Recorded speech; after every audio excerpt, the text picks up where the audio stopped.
आज की इस वीडियो में हम लोग बात करेंगे RRWL वेटिंग टिकट के ऑटोमेटिक कैंसिलेशन चार्जेस के बारे में। यानी कि जब भी आपकी RRWL वेटिंग वाली जो टिकट होती है वो अगर कंफर्म नहीं हुई तो जब उसको रेलवे ऑटोमेटिक कैंसिल करेगा तो आपको कितना पैसा रिफंड मिलेगा।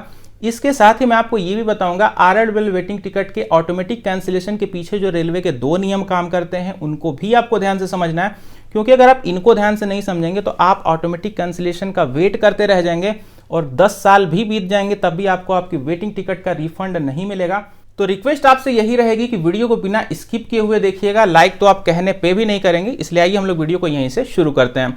तो सबसे पहले मैं आपको ऑटोमेटिक कैंसिलेशन के ऊपर बढ़ने से पहले बता दूं कि अगर आपके पास कोई भी एक काउंटर से लिया हुआ RRWL वेटिंग वाला टिकट है तो वो वहां पे ऑटोमेटिक कैंसिल तो होगा ही नहीं, या फिर मैनुअल भी आपको कराना है तो काउंटर पे ही जाना पड़ेगा। तो अगर आपके पास एक काउंटर वाला कोई भी वेटिंग का टिकट है तो इस वीडियो पर अपना टाइम वेस्ट आप मत करिए, आपको उसको रेलवे के काउंटर पे ही जाके कैंसिल कराना पड़ेगा, या फिर उसका ऑटोमेटिक कैंसिलेशन जो भी कह लीजिए सारा कुछ वहां पे रेलवे के काउंटर पे ही होगा। और आप अपनी उस RRWL की वेटिंग की टिकट को ट्रेन के डिपार्चर टाइमिंग के 30 मिनट पहले तक कैंसिल करा के अपना रिफंड आप ले सकते हैं। अब हम लोग आते हैं अपने बिल्कुल एकदम मेन पॉइंट पे कि अगर आपके पास एक RRWL वेटिंग टिकट है, अगर वो कंफर्म नहीं होती है तो पैसा रिफंड कैसे आएगा, क्या आएगा। तो इसको समझने से पहले आपको दो इंपॉर्टेंट पॉइंट्स को यहाँ पे समझना है, जो दो रेलवे के नियम हैं ऑटोमेटिक कैंसिलेशन को लेकर के। तो जो सबसे पहला नियम कहता है कि हमेशा RRWL वेटिंग का ऑटोमेटिक कैंसिलेशन नहीं होता है। फिर से रिपीट कर रहा हूँ, ध्यान से समझिए कि कब ऑटोमेटिक कैंसिलेशन नहीं होगा।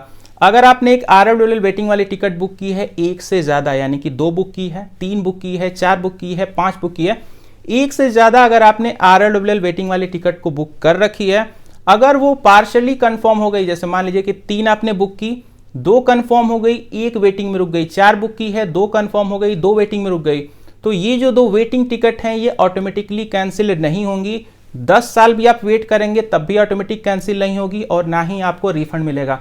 अगर आपको रिफंड चाहिए तो भाई मैनुअली कैंसिलेशन करना पड़ेगा, ऑटोमेटिक कैंसिलेशन नहीं होगा। अब हम लोग समझते हैं अपनी दूसरी कंडीशन के बारे में, जिसमें आपकी RRWL वेटिंग वाली टिकट ऑटोमेटिक कैंसिल होगी और आपको रिफंड दिया जाएगा। कब, कैसे, कितना दिया जाएगा समझते जाइएगा। जब आपकी RRWL की कोई भी वेटिंग टिकट पूरी फुल्ली वेट लिस्टेड रह जाती है, 1 बुक किया आपने वो वेटिंग में रुक गई, 2 बुक की दोनों वेटिंग में रुक गई, 3 बुक की तीनों वेटिंग में रुक गई, तो इस कंडीशन में रेलवे आपकी टिकट को ऑटोमेटिकली कैंसिल कर देता है और बैक टू सोर्स अकाउंट, यानी आपने जहां से भी पेमेंट किया होगा वहां पे आपका पूरा पैसा एकदम रिफंड कर दिया जाता है। कुछ चार्जेस कटते हैं, चार्जेस को समझिएगा।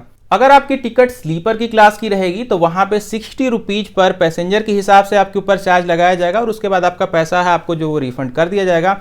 अगर आपकी लेकिन टिकट जो है किसी AC की क्लास की है, first AC, second AC, third AC को नामी चेयर का किसी भी एक AC की क्लास की है, तो वहां पे आपके ऊपर रेलवे 60 रुपीज प्लस GST पर पैसेंजर के हिसाब से चार्ज लगाएगी और उसके बाद आपका जो पैसा है आपको रिफंड कर दिया जाएगा। एक चीज का यहाँ पे ध्यान दीजिएगा, रिफंड आने में 3 से लेके 5 वर्किंग डेज लगते हैं, चाहे स्लीपर हो चाहे AC हो, 3 से लेके 5 वर्किंग डेज लग जाते हैं। वर्किंग डेज मतलब जिस भी डे पे आपका जो बैंक है वो खुला होता है, जैसे संडे को बैंक नहीं खुला होता तो आप उसको गिन के परेशान मत हो जाइएगा।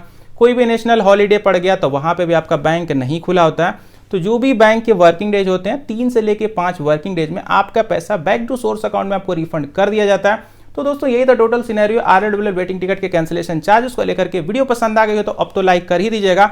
मन में कोई डाउट आ रहा होगा तो कमेंट करके पूछ दीजिएगा। मैं आपसे मिलूंगा अगली वीडियो में, तब तक के लिए बाय बाय।